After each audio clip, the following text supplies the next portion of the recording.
atenção. Estamos aqui também com alunos ao vivo, né, no chat. Qualquer dúvida vocês podem ir colocando ali que eu já vou respondendo assim que for possível. Pessoal, então, revisão banca Instituto Tupi. Instituto Tupi não é uma banca tradicional, pelo contrário, é uma banca praticamente recente. Encontrei pouco material, inclusive, né? Questões muito recentes, de 2022, 2023. E falar um pouquinho sobre o perfil da banca. A banca é uma banca extremamente tradicional. Ela não é uma banca nos padrões, por exemplo, do CESP, ou, por exemplo, da FGV ou FCC. Não. Ao contrário, é uma banca bem tradicionalista, assim, ela pega uma questãozinha, um assunto, ela fica também sempre na superfície, ela não coloca análises completas, isso é muito bom. Ela tem mais ou menos o mesmo perfil da banca IBAN, que também trabalha nessa perspectiva de abordar praticamente todo o conteúdo gramatical, todo, mas sempre na superfície, nunca aprofundando nem fazendo análise complexa desse conteúdo.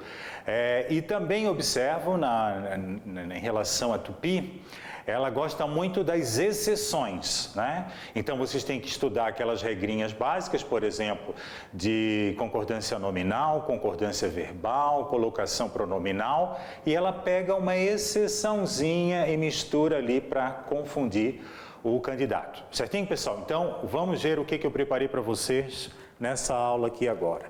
Colocando, então, seguindo. Beleza, o slide já está em tela. E vamos começar, então, analisando questões. Pessoal, já vi algumas questões das provas, né, com o conteúdo relacionado à voz ativa e voz passiva. Só antes de colocar ali, voz ativa é quando o sujeito, né, ele pratica a ação expressa pelo verbo. Por exemplo, Paulo cortou a laranja. Paulo cortou o quê? A laranja. Voz ativa.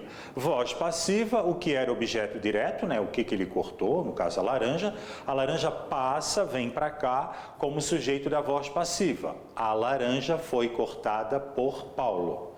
Pronto, essa é a voz passiva, né? E a voz reflexiva, Paulo se cortou, ou Paulo cortou-se.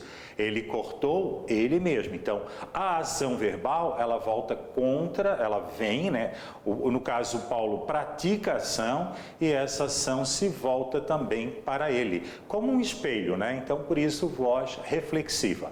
Mas vamos olhar a voz passiva, que é a que tem mais, né, utilidade para nós aí, por meio das questões que a gente vem analisando. Colocando aqui, ó, o autor consultou o dicionário.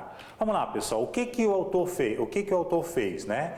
Ele consultou. Então, grave bem essa questão, ó, esse detalhe.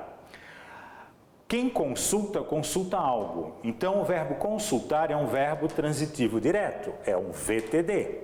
Se ele é um VTD, ó, se ele é um VTD, ele vai gerar um OD, objeto direto. O que ele consultou? O dicionário. Como é que eu transponho isso para a voz passiva? Agora, o dicionário, que é o objeto direto da voz ativa, ele vai passar a ser o sujeito, ó. Sujeito da voz passiva. Então, o dicionário, ó, foi consultado, isso aqui é uma locução de voz passiva. Atenção que é o verbo ser, mais o particípio passado do verbo principal. Consultar, né, que é o verbo principal, no infinitivo é consultar. Consultado é o particípio passado. E o ser, né, ó, ele foi para o pretérito perfeito. Eu vou falar um pouquinho sobre isso. E pelo autor. O autor, na voz ativa, ele é o sujeito. Estão percebendo aqui, ó? Na voz ativa, o autor é o sujeito. Na voz passiva, ele passa a ser o quê? AP. Agente da passiva, que é uma daquelas 12, lembram-se disso, ó, das 12 funções sintáticas, né? Sintáticas. Aqui nós temos duas, nós temos a função de sujeito e nós temos a função de agente da passiva, duas funções sintáticas, né? Funções sintáticas, então aqui faltou um Szinho. Perfeito? Então agora, olha só, nessa transposição, o que é preciso destacar? Se o consultou está, né, conjugado num tempo e um modo, e sempre vai estar, né, ele vai para o verbo ser, na locução da voz passiva, tem que também estar no mesmo tempo e o modo. No caso aqui é o pretérito perfeito. Então, vocês entenderam por que é foi e não é, e não era, e não fora, e não seria? Porque tem que estar no pretérito perfeito, né? Eu consultei, tu consultaste, ele consultou. Eu sou, presente agora, eu sou, tu és, ele é. No passado, ontem eu fui, tu foste, ele foi. Pretérito perfeito. Então é isso que a gente tem que levar para o dia da prova. Vamos fazer só uma adaptaçãozinha aqui, ó. O autor consulta o dicionário. Consulta é o presente, ó. Eu consulto, tu consultas, ele consulta. Aí o verbo ser, ele vai ficar o quê, ó? Vai ficar também no presente, do indicativo. O dicionário é consultado pelo autor. Vamos mudar um pouco o tempo verbal. O autor consultou o dicionário. O dicionário, ó, foi consultado pelo autor. Ó, pretérito perfeito, como estava ali no exemplo. Ó, pretérito perfeito, né? Agora vamos para o pretérito imperfeito. O autor consultava o dicionário. O dicionário, ó, era pretérito imperfeito, consultado pelo autor. Agora vamos para o pretérito mais que perfeito, né? Ele tinha consultado, ele consultara. Ó, pretérito mais que perfeito, ele consultara. Então, o dicionário fora consultado pelo autor. Futuro do presente, o dicionário será consultado, né? E futuro do pretérito, o dicionário seria consultado. Aí, se tiver, por exemplo, no caso, já um tempo composto, ó, o autor tem consultado, que é o pretérito perfeito composto, né? O que vocês vão ter que fazer? Olha só como é simples, pessoal. É só colocar o sido no meio, ó. Sido. O que é o sido? É o particípio passado do verbo ser. Sido, né? Então, olha lá. O dicionário tem sido consultado pelo autor. Só coloca o sido no meio. O autor tinha consultado o dicionário. Então, o dicionário tinha sido consultado pelo autor. É o pretérito mais que perfeito composto. O autor terá consultado, o dicionário terá sido consultado. E o autor teria consultado, o dicionário teria sido consultado pelo autor. Pessoal, muito fácil, tá? Muito fácil. É importante entender que quando o verbo está na voz passiva, quando ele está na voz passiva, o sujeito ele é paciente, né? Ele recebe a ação expressa pelo verbo. Na realidade, o sujeito não fez nada. Ele recebe a ação praticada pelo verbo. E muito importante, o tempo e o modo verbal devem ser iguais, né? Iguais ao que está sendo questionado ali, né? No caso. Pessoal, então vamos lá, questãozinha, vamos resolver uma questão aqui. Vamos lá, colocando no material. Olha só, essa aqui é uma questão desse ano, ó, da Prefeitura de Guaramirim, técnico, né, 2023. A alternativa que apresenta agente da passiva é: o recebimento de João pelo prefeito foi cancelado. O prefeito tinha recebido João. O prefeito recebeu João. João não foi recebido. João foi recebido pelo prefeito. Olha, para ter voz passiva, vocês vão ter que ter o quê? Ó? VTD, OD. Isso é voz ativa, né? Ó. VTD, OD. Então, o que era objeto direto da voz ativa vai ser o quê? Vai ser o sujeito paciente. Então, João foi recebido pelo prefeito. Ó. Pelo prefeito, agente da passiva. João, sujeito paciente, porque ela está na voz passiva. Como é que eu coloco isso na voz ativa? Né? O prefeito recebeu. Por que recebeu? Porque foi, está no pretérito perfeito. Ó. Então, o prefeito recebeu João. Então, o prefeito recebeu João, ó, o artigo, tá? Porque pelo é o per mais o, né? Per mais o vai dar pelo. Então, o prefeito recebeu João, João foi recebido pelo prefeito.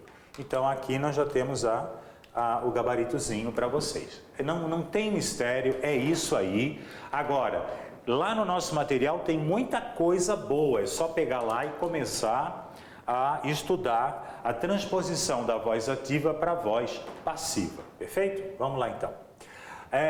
Figuras de linguagem. Figuras de linguagem é um conteúdo muito amplo. Vou botar aqui primeiro. Figura de linguagem é um conteúdo muito amplo.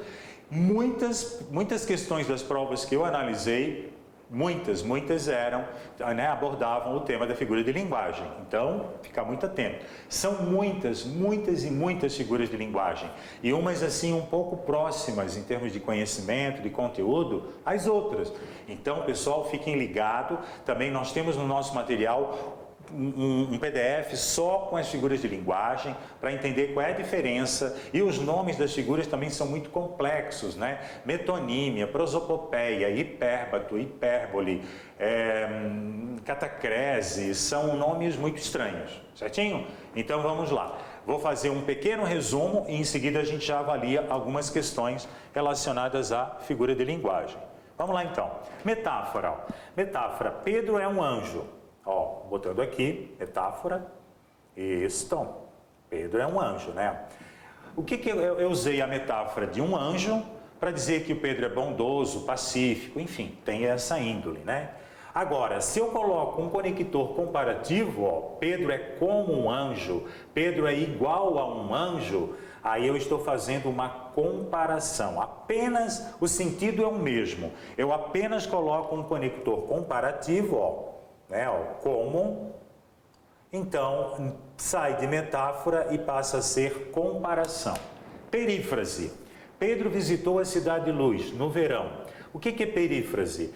É uma figura de linguagem que a gente, no lugar de colocar o nome de uma cidade, ou o nome de uma pessoa, ou o nome de alguma coisa, coloca algum atributo dessas três categorias que eu acabei de falar para vocês, né? Pessoa, lugar ou coisa, enfim. Então, Pedro visitou a Cidade de Luz. O que é a Cidade de Luz? Paris. Então, ó, é um atributo reconhecido por todos. Então, isso é perífrase. Perífrase. Então, essa é a figura de linguagem. Então, por exemplo, se eu disser o rei do futebol, Pelé, se eu disser o poeta dos escravos, Castro Alves, então isso é perífrase. Catacrese. Catacrese a gente usa todos os dias, tá? Quando a gente não tem um nome específico para algum objeto, ou para alguma ação, enfim, eu utilizo um termo de uma outra área, né? De uma outra área de conhecimento para essa área. Quer ver uma coisa? Ó? Ana gosta de xícaras com asas finas. Asas é a parte de um pássaro, né, que permite que ele voe. Asas, né? Só que, por eu não ter um nome específico para esse suporte aqui, provavelmente, né, na engenharia deve ter um nome, né, no marketing, enfim, para essa parte aqui da xícara. Então a gente chama asa da xícara. O bico do bule, o pé da mesa, o céu da boca, a barriga da perna. Então são palavras que a gente usa no lugar de uma outra palavra. Então a gente chama esse fenômeno, essa figura de linguagem, como catacrese. Cuidado que o nome é estranho, catacrese. Sinestesia é quando eu misturo os sentidos. Por exemplo, quais são os sentidos que nós temos, né? A visão, a audição, o paladar, o tato e o olfato. Tem os 5 sentidos, né? Então, quando eu faço uma transferência de um sentido para outro, eu estou usando a figura de linguagem chamada sinestesia. Vamos ver aqui, ó. A cantora tinha uma voz aveludada, mais um olhar ácido. Voz, o que é voz? É audição. Aveludada, tato. Então, ó, misturei os sentidos. Então, ó, sinestesia, quando eu misturo os sentidos. Mas além dela ter essa voz aveludada, ela tinha um olhar, visão, ácido, gustativo. Então, eu misturei os sentidos e essa mistura tem o nome de sinestesia. Metonímia.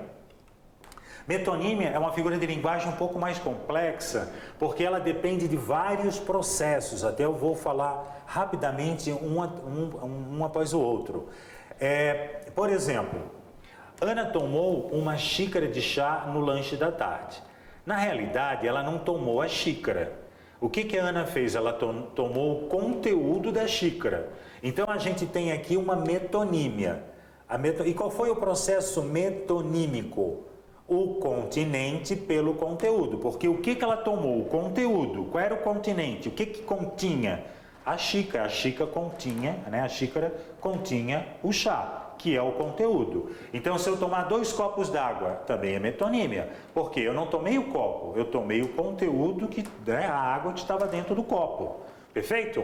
Então, aqui eu tenho mais algumas catacrese, mas já passou o seu momento, né? Eu tinha falado da catacrese antes, só o slide saiu da posição, ó. Pedro embarcou no avião. Embarcar é entrar no barco, só que foi no avião. Então, catacrese. A asa do avião pode ser a asa da xícara, pode ser o pé da mesa, pode ser o pé da cadeira, ó, o pé da mesa, o pé da cadeira, o braço da cadeira, essa aqui não tem braço, mas o braço da cadeira, o cabelo do milho, o céu da boca, o dente do alho, né? O dente da serra pode ser o dente da serra e o dente do alho. Então isso é catacrese. Metonímia, ó, o que eu queria? Pedro gostava mesmo de ler Machado de Assis. Na realidade, ele não estava lendo Machado, ele estava lendo o livro de Machado, que eu até aconselho para vocês, é uma leitura muito boa, é um dos melhores escritores, né, brasileiros. Então, como é que é o nome desse processo metonímico? O autor pela obra. Eu estou usando o nome do autor, mas eu quero me referir à obra do autor. Experimente colocar leite ninho no mingau. Leite ninho, ninho é a marca comercial do produto. Então eu troquei o produto, né, que é o leite em pó, pela marca comercial desse produto, assim como Bombril, Que Boa, Nescau, qualquer outra marca comercial que a gente conhece, né? Ana, você aceitaria um porto para comemorarmos sua viagem? Porto é o vinho do Porto. Então, é o lugar pela bebida produzida naquele lugar, é um outro processo metonímico. Ou quem sabe uma xícara de chá. Ó, xícara, continente pelo conteúdo, também é um processo metonímico. Tem muita metonímia, pessoal. Tem que estudar todos os processos. Vamos lá, questãozinha agora de 2022, aqui da Prefeitura de Tijucas, também uma questão recente. A alternativa que apresenta uma metonímia é: refrigerante é saudável. Não tem nenhuma metonímia. A ideia é como um diamante. Aqui eu tenho o quê? Comparação. Como um diamante. Isso aqui é uma comparação, né?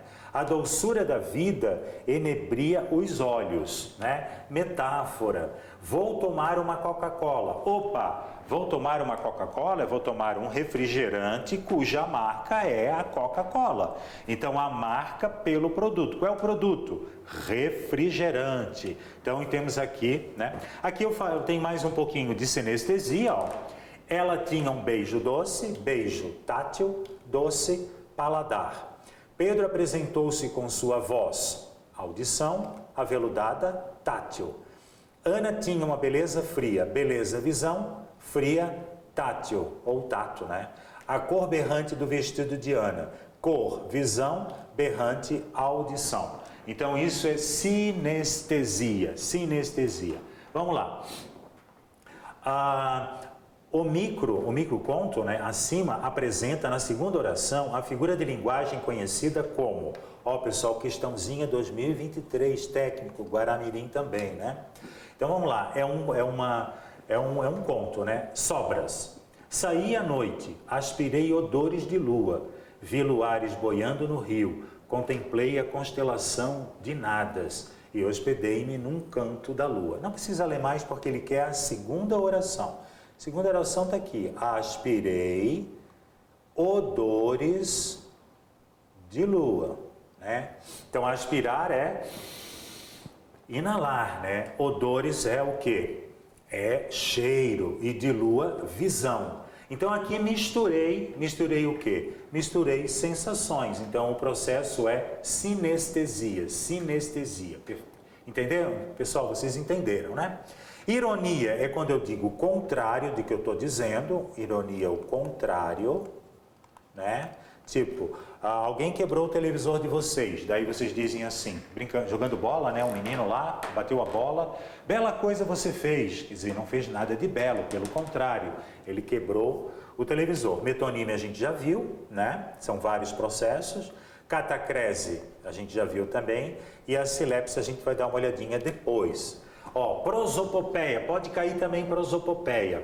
O que é prosopopeia? É atribuir características tipicamente humanas a seres inanimados, irracionais ou imaginários. Ou seja, eu vou dar vida a coisas, tipo, Pedro deixou o seu carro morrer. Carro não morre, carro não é um ser, né, que possa morrer. Lembre-se de que as paredes têm ouvidos. Bom, a gente sabe que a parede não ouve, né, não tem ouvidos, as paredes não ouvem, então isso é prosopopeia, eu estou dando vida às paredes, eu estou vida a um carro, estou dando vida a um carro. As fontes murmurantes do castelo, as fontes não murmuram. O que é murmurar? Falar baixinho, né? Murmurar. Então a fonte também não é um ser vivo.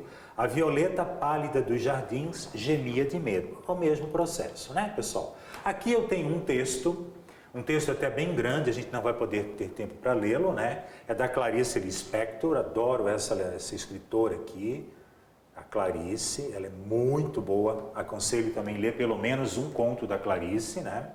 E esse aqui é uma crônica, declaração de amor, né? Exatamente. Então, ela vai falando, ó, não dá tempo de ler tudo. Ó. Esta é uma declaração de amor. Esta é uma confissão de amor. Amo a língua portuguesa. Ela não é fácil, não é maleável. E, como não foi profundamente trabalhada pelo pensamento, a sua tendência é a de não ter sutilezas e de reagir, às vezes, como um verdadeiro pontapé. Então, a língua não pode reagir como se ela fosse um pontapé. Então, o que eu estou fazendo aqui? Ó? Já pontuei as partes importantes. Às vezes, ela reage diante de um pensamento mais complicado. Como é que a língua pode reagir, né? A língua é um ser que pode reagir? Às vezes, se assusta com o imprevisto de uma frase. A língua pode se assustar? Não, a língua não é um ser, né? Não é um ser vivo, né? Como, por exemplo, uma pessoa, um animal, né? Então, a língua é enfim, tem várias definições para a língua, mas de qualquer maneira, nós temos o que aqui, ó? O texto apresenta uma prosopopeia com a língua portuguesa. Agora, cuidado que os enunciados do Instituto Tupi são muito imprecisos e até errôneos. Olha só como é que é o enunciado aqui, ó. Ainda considerando o texto, assinale a alternativa que expressa a síntese do que a escritora quis apresentar. Isso aqui está voltado, pessoal, isso aqui está voltado para quê? Para a questão de interpretação, né? Interpretação. E não para identificar qual é a figura de linguagem predominante no texto. Então, cuidado com as questões da banca, elas são imprecisas. Essa daqui foi de 2019, né? Também da Prefeitura de Guaramirim. Mas vamos lá, tocando. Ironia. Bom, ironia é dizer o contrário, né? Do que a gente quer dizer. Para quê? Para marcar um tom crítico, depreciativo, sarcástico, fazer humor. Exemplo, Pedro era mestre em tirar notas baixas. Olha só a ironia. Se ele é mestre, ele é muito bom naquilo, mas de tirar notas baixas, então a intenção é dizer o contrário, né? E não que ele era um mestre, né? Você quebrou meu computador, bela coisa você fez. Então, quebrar o computador de alguém não é uma atitude bela, então eu estou sendo irônico, correto? Vamos lá. Vamos ver uma questãozinha agora relacionada a pronome relativo. Voltando aqui para a minha imagem, então, pronome relativo, né?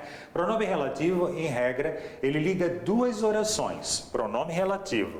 Aqui eu tenho uma oração 1, aqui eu tenho uma oração 2. Posso ter outras orações também, né? Então, quem é que liga a oração 1 com a oração 2? A oração 1, geralmente, é a oração principal. Porque aqui eu estou falando num período que, ó, subordinado. Quando o período é subordinado, eu tenho uma oração principal e uma outra oração que depende sintaticamente, né, dessa oração, que vai ser a oração 2, então aqui vai ser uma oração subordinada. E aqui eu vou ter o que? O conector, a peça que vai juntar as duas orações, é um quê? É um pronome relativo. E o que ele vai fazer? Ele vai unir as duas orações e vai formar o quê? Uma oração subordinada, pessoal, atenção, ó. Ela é uma oração subordinada adjetiva, ó. Adjetiva. A gente sabe que as orações subordinadas adjetivas, elas se enquadram em duas classificações. Ou elas são explicativas, daí vamos ter vírgula, ou ela pode ser restritiva, daí não pode ter vírgula, ou outro sinal de pontuação. Então, fique ligado que isso aqui cai também, né? Então, olha só, o ônibus, vou botar aqui o exemplinho para vocês, ó. O ônibus era municipal, oração principal. Nós estávamos nesse ônibus, quer dizer, aqui não tem principal ainda, né? Aqui eu tenho duas orações que eu vou ligá-las, né? Formando um período composto por subordinação. O ônibus era municipal, nós estávamos nesse ônibus. Então, como é que eu uno as duas orações formando um período composto, subordinado no caso? O ônibus em que estávamos era municipal. Oração subordinada adjetiva restritiva, porque não tem vírgula, ó. Não tem vírgula aqui, nem vírgula aqui. Então, perfeito, né? Sem vírgula. Então, o que é um pronome relativo? Ele retoma o quê? O ônibus, ele retoma o ônibus, ó. Nós estávamos nesse ônibus. Então tem a preposição em, porque quem está em alguma coisa, em algum lugar, e a preposição não pode desaparecer, né? Então essa é a... Agora a banca poderia dizer assim também, ó.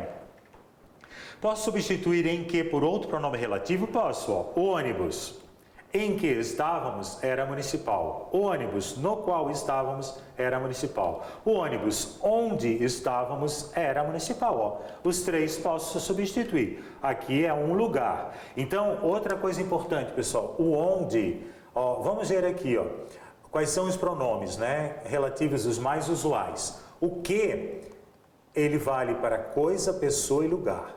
O qual vale para coisa, pessoa e lugar. Então, o que e o qual, eles são similares. Eu posso usar um ou outro, né? Só que cuidado, se eu usar o qual, eu vou ter que usar sempre um artigo, ó. O qual, a qual, os quais, as quais, sempre. O que não aceita artigo, tá? O que, pronome relativo o que, não aceita. O quem é só para pessoa. O quem é só para pessoa. O onde é só para lugar e quando é só para tempo. Então tem essas características aqui, né? Então vamos lá. Pedro combate a violência que existe no futebol. Como é que eu sei que esse que é pronome relativo? Porque, ó, ele vai retomar a violência, ó. Pedro combate a violência, oração principal. Que existe no futebol? Oração subordinada, vai ser adjetiva, né? Ó. Tem vírgula? Não tem vírgula. Então, ela é restritiva. Ela é restritiva, né? Então, agora, como é que eu sei mesmo?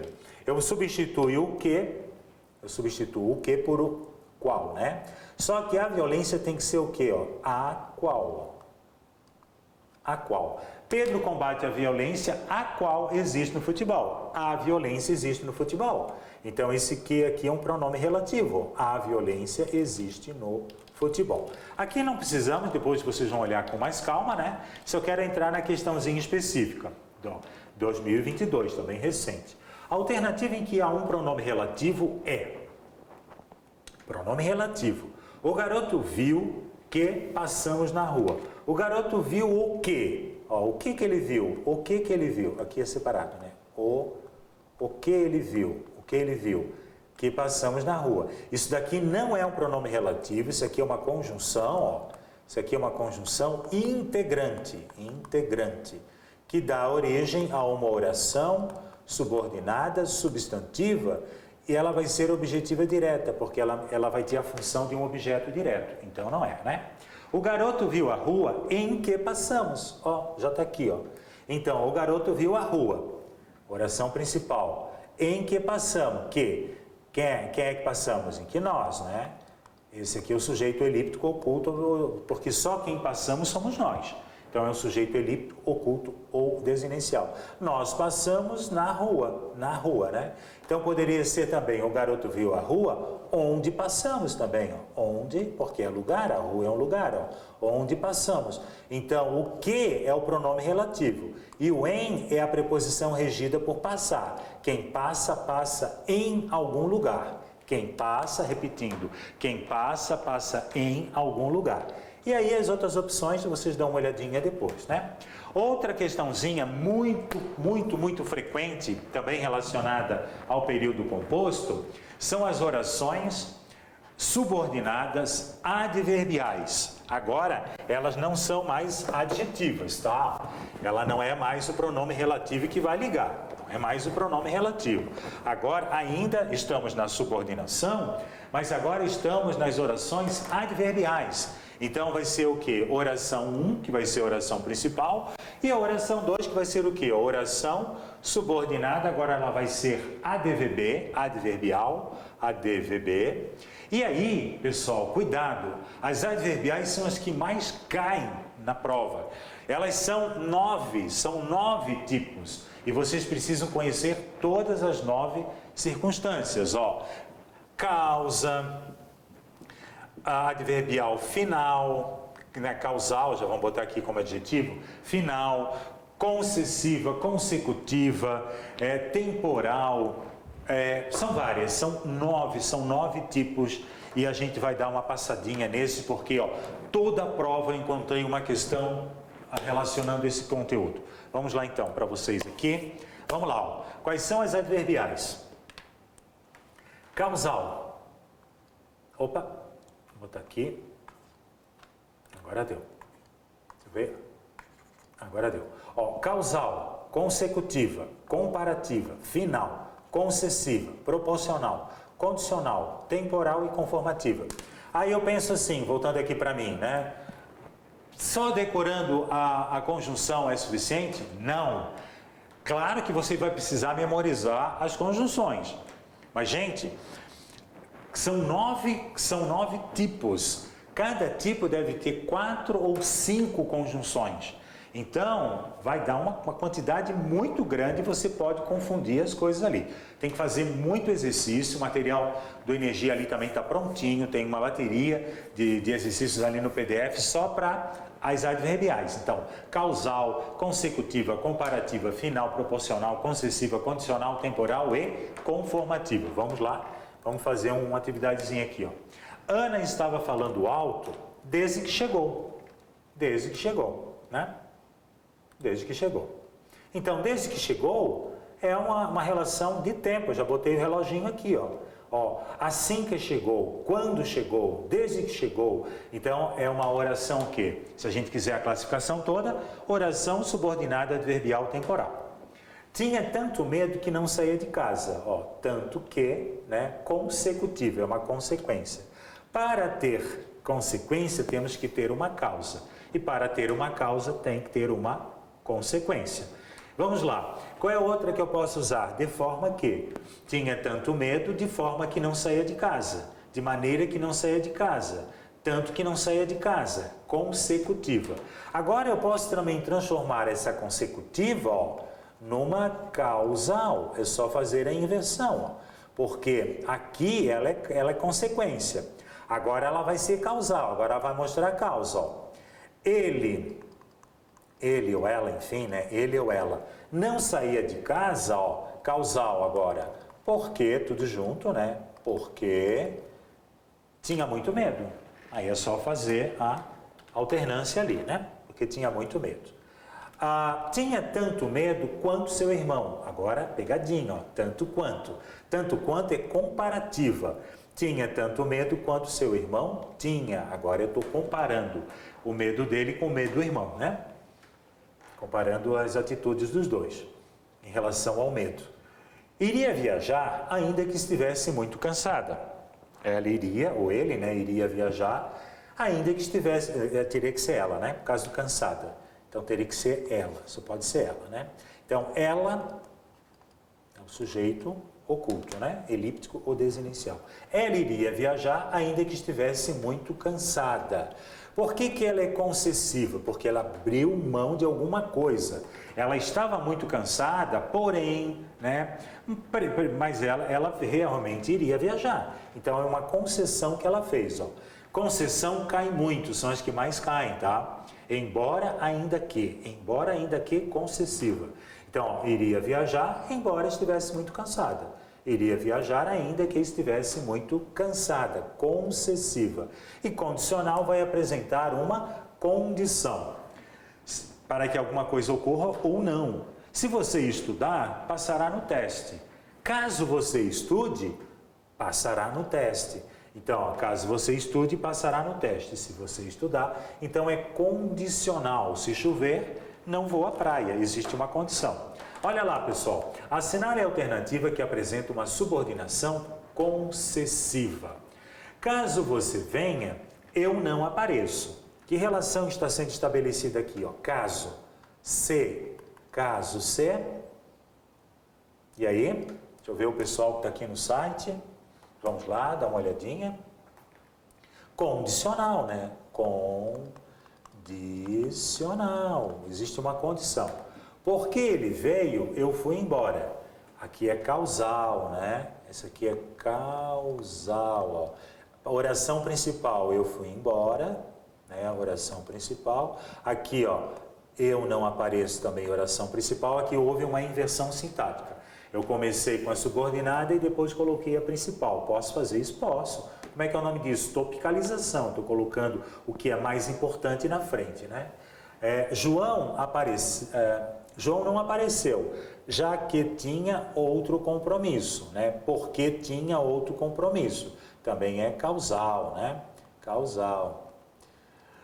Ele falou tão alto que ficou sem voz, ó. Ele falou tão alto, ó, tão que, ó, consecutiva, né? Consecutiva. E, embora triste, João sorriu na aula, ó. Ainda que triste, João sorriu na aula. Quer dizer, ele fez uma concessão. Ele estava triste, mas, porém, todavia, contudo, ele sorriu. Ele fez uma concessão, né? Então, aqui nós vamos ter o gabarito. Ela é uma concessiva. Vamos dar uma olhadinha nas concessivas? Vamos lá. Ó. Embora estivesse doente, ele trabalhava muito. Ó, ele trabalhava muito a oração principal. Aqui, embora, ó, ainda que estivesse doente, ó, embora estivesse doente, ele trabalhava muito. Ainda que estivesse doente, ele trabalhava muito. Apesar de estar doente, ele trabalhava muito. Então, existe uma concessão, por isso que ela é concessiva. Não desistiremos, mesmo que a luta fique mais difícil. Não desistiremos, ainda que a luta fique mais difícil. Embora a luta fique mais difícil. Tranquilo, né, pessoal? Só trabalhar. Mais uma questãozinha, agora 2023. Marque a alternativa cuja oração subordinada corresponde à classificação expressa entre os parênteses. Vamos lá. É claro que você deve viajar. Aí a banca está dizendo oração subordinada substantiva, completiva nominal. Aqui, ó, até aqui está certo, né? É claro que você deve viajar, ó. É claro isso. Ó, que você deve viajar, vocês têm que substituir por isso, tá? É claro isso. O que é uma conjunção? Integrante. Integrante. Se ela é uma conjunção integrante, realmente é uma oração subordinada substantiva. Mas ela é o quê? Ela é subjetiva. Subjetiva porque, ou subjetiva, né? Porque ela assume a função de um sujeito, ó. Isso é claro. Isso é claro. Então, não é essa. De tanto trabalhar, João ficou exausto. Ó, João ficou exausto de tanto trabalhar. Por causa do trabalho, né? Não é adverbial final, né? Ela é causal, ó. Ele ficou exausto porque trabalhou muito, já que trabalhou muito. Então é causal, não é final, né? É causal, perfeito. João confessou ter pegado às malas. Oração subordinada substantiva subjetiva. Não, subjetiva, ela tem a função de sujeito. O sujeito está aqui, João, ó. João confessou. O que ele confessou? Ter pego as malas, ó. Também vai ser uma subordinada substantiva, ó, objetiva direta, reduzida por... É uma oração reduzida por o verbo no infinitivo. Então, não é essa. A banca quer uma que... Ah, tá no parênteses, né? João tem medo de que Júlia não salve as tainhas. Oração subordinada adjetiva restritiva, ó. Para ser adjetiva, tem que ter o quê? Pronome relativo, como a gente já viu ali, né? Pronome relativo. João tem medo de quê? Ó? Quem tem medo de alguma coisa. Isso aqui vai ser o quê? Um complemento nominal. Como é que fica então? João, como é que seria? Oração subordinada substantiva completiva nominal. Porque medo, ó, o tem, ó, o que João tem? Medo. Medo é um objeto direto. Quem tem é um VTD-OD. O que ele tem? Ele tem medo. Só que medo é um substantivo abstrato. Ele não tem sentido completo. Ele vai precisar de um complemento nominal. Então, de que Júlia não salve as tainhas é o complemento nominal do medo, de um substantivo abstrato, completiva nominal. Então, a última, ó, perfeito, ó, ele quer, ó. Embora chovesse, João saiu. Oração principal, João saiu. Está inverso aqui, né? Perceberam que a banca gosta de colocar muitas orações invertidas aqui, né? Inversas, né? Na ordem inversa que a gente diz, não na ordem direta. João saiu, ó, embora chovesse. Ainda que chovesse, ó, ainda que chovesse. Ainda que chovesse, João saiu, né? Ou ainda que estivesse chovendo, embora estivesse chovendo, embora com chuva, enfim, né? Oração subordinada adverbial concessiva, perfeito. Mais uma. A alternativa que apresenta polissíndito, aqui já não é, aqui, pessoal, já não é mais período, aliás, acaba sendo período composto sim, mas não, porque a gente está vendo agora as orações coordenadas, a gente estava vendo as subordinadas, agora a gente vai para as coordenadas. O que é um polissíndito? O que é um síndito? Vamos primeiro pensar aqui. O que é um síndito? Síndito é uma conjunção que vai ligar o quê? Pode ligar dois elementos de mesma função sintática, mas geralmente liga orações que podem ser o quê? Podem ser, no caso, ela é sindética. Ela tem que ser, ó, se tem conjunção, vai ser oração coordenada sindética, porque ela tem conjunção, ela tem síndito, lembre-se, síndito é conjunção, né? E aí a banca quer uma que apresenta polissíndito, mais de um síndito, ou seja, os sínditos vêm repetidos, né? João correu, brincou, dançou, cantou e dormiu. Só tem uma conjunção aqui, ó. O resto é vírgula, vírgula, vírgula. Essa daqui, ó, não é um polissíndito. Não é um polissíndito, tá? Aqui, ó, tudo isso aqui, ó, é um assíndito. Mas aqui nós temos um síndito. João correu, mas brincou, nem cantou, portanto dormiu. Não. Tem que repetir o síndito. Então qual é, ó? João correu, e brincou, e dançou, e cantou, e dormiu. Então, repetiu o síndito. Posso colocar vírgulas ou não? Ó. Eu poderia colocar assim, João correu, vírgula, e brincou, vírgula, e dançou, vírgula, e cantou, vírgula, e dormiu. Então, aqui nós temos o polissíndito. Vou mostrar aqui, isso aqui é uma figura de linguagem. A gente chama de justaposição ou parataxe, né? É a figura de sintaxe caracterizada pelo oposto do polissíndito, é o assíndito, né? Ou seja, pela omissão dos conectivos coordenativos. Aqui é assíndito, ó. Pedro fala, resmunga, exalta-se, sai da sala, retorna inconformado. Isso aqui é o assíndito. Não tem conjunção. É uma figura de construção, é uma figura de linguagem, tá, pessoal? Isso aqui entra na figura de linguagem. Agora, olha só o que foi explorado pela nossa banca, ó, que é uma figura de linguagem, que é o polissíndeto. Ó. Pedro fala e resmunga, e se exalta, e sai da sala, e retorna inconformado. Aqui eu peguei o mesmo exemplo só para vocês perceberem qual é a diferença do polissíndeto para o assíndeto. Vamos seguindo. Níveis de linguagem. Então, vou botar assim, ó. O nível de a linguagem é utilizada por escrito, de forma oral, né? Existem outras linguagens também gestuais, mas vamos considerar a linguagem verbal mesmo, né? Então, o registro de linguagem depende de várias situações, depende do contexto sociocomunicativo em que o falante se encontra, ou a pessoa que está escrevendo se encontra. Então, eu posso ter um registro culto, né, padrão ou também formal, e eu também posso ter um registro, um nível de linguagem que é informal. Informal, por exemplo, quando eu estou falando com os meus amigos num churrasco, por exemplo, né, eu uso um registro informal. Mas se eu estou aqui dando aula para vocês, eu uso um registro formal. Se eu for apresentar um trabalho acadêmico, né, em algum local, para alguns alunos, enfim, eu vou usar a norma culta da língua portuguesa. Agora, durante esse falatório, esse colóquio, né, essa apresentação, eu posso também, de vez em quando, para quebrar um pouco o gelo, usar um registro informal. Informal, né? Posso usar gíria? Não, nesse caso aqui, aqui nas aulas eu não uso gíria.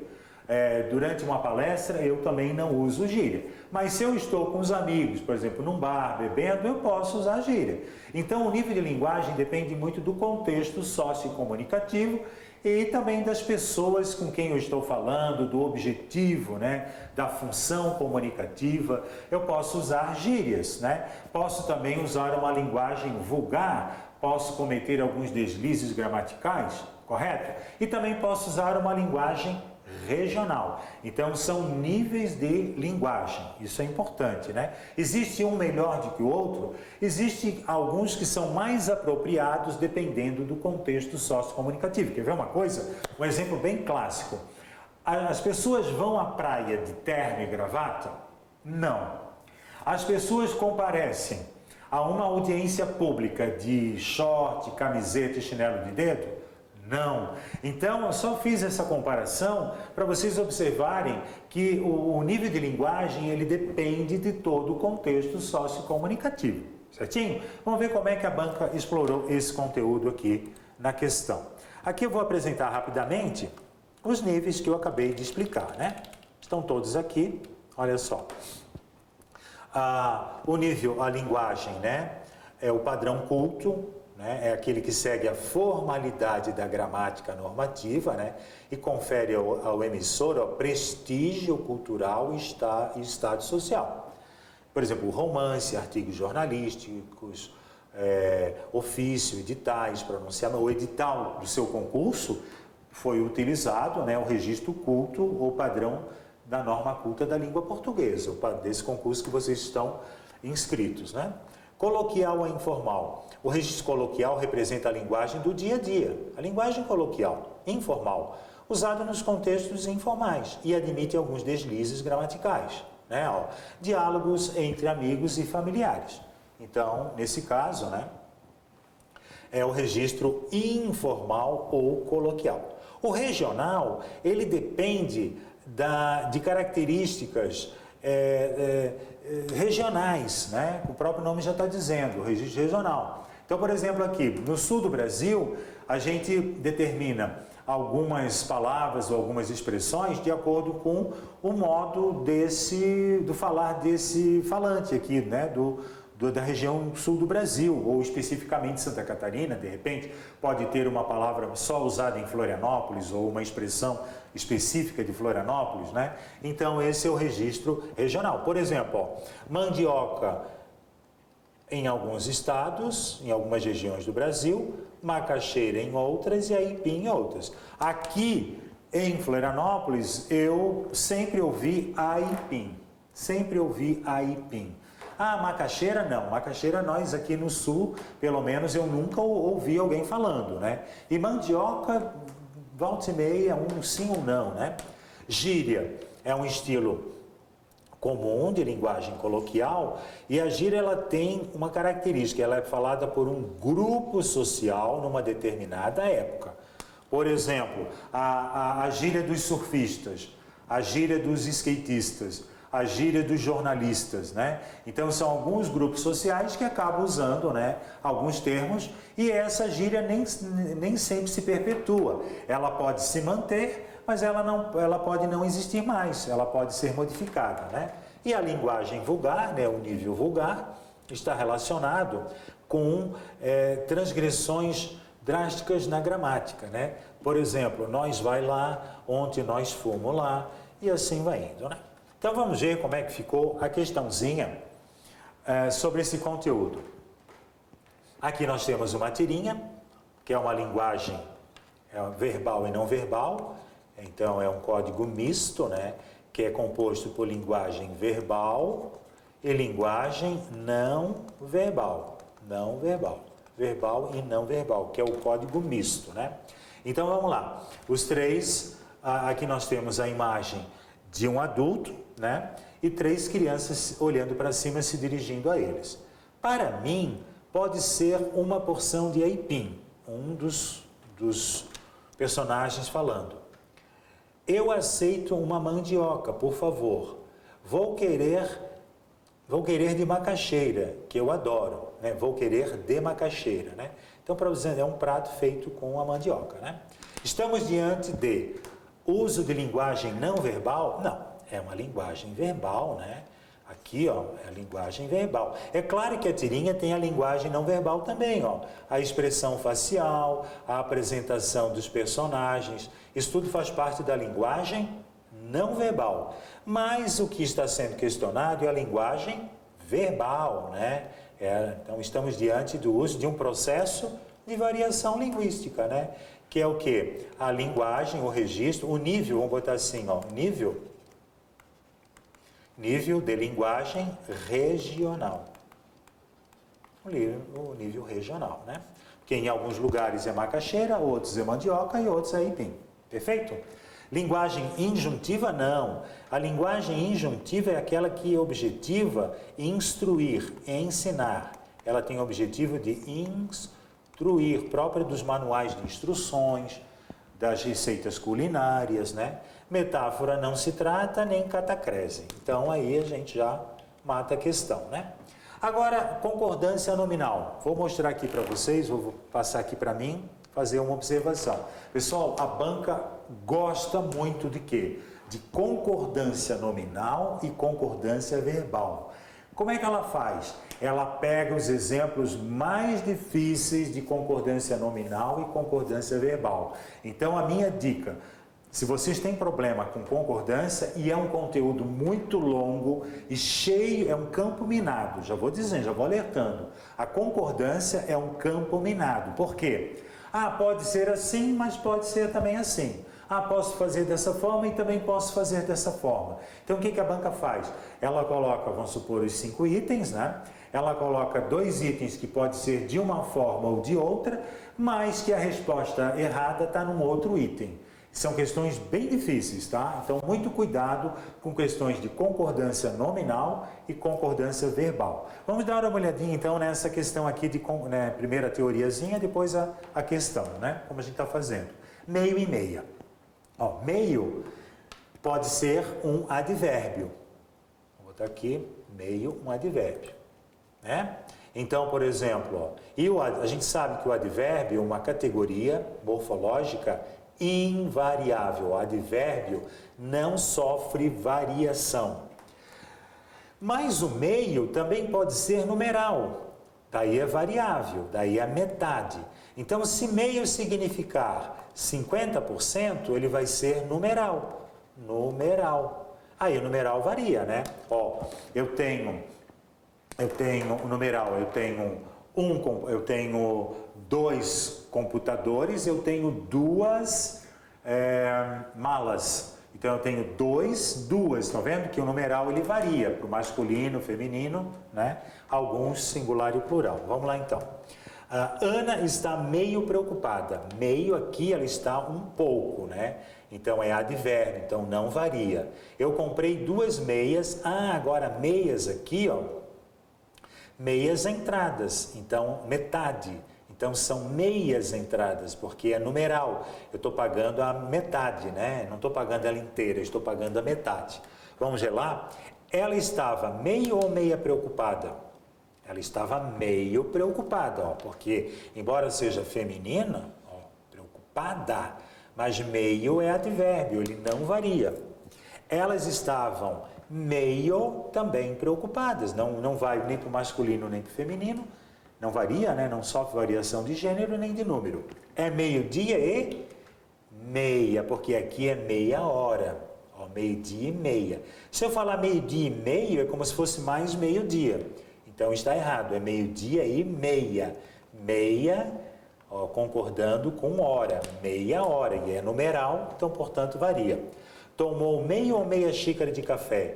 Meia numeral também, meia numeral.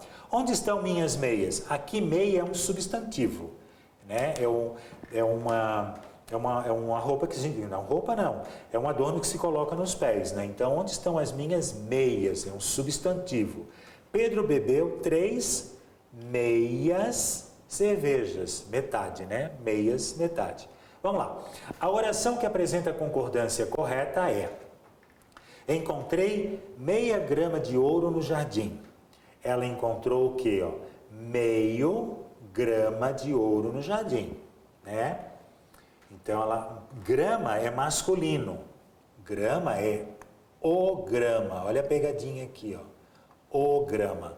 Então, se você chega no supermercado para comprar presunto, então você diz assim, ó, eu quero 200 gramas de presunto, eu quero 300 gramas de chocolate, por exemplo. Então é o grama, masculino, né?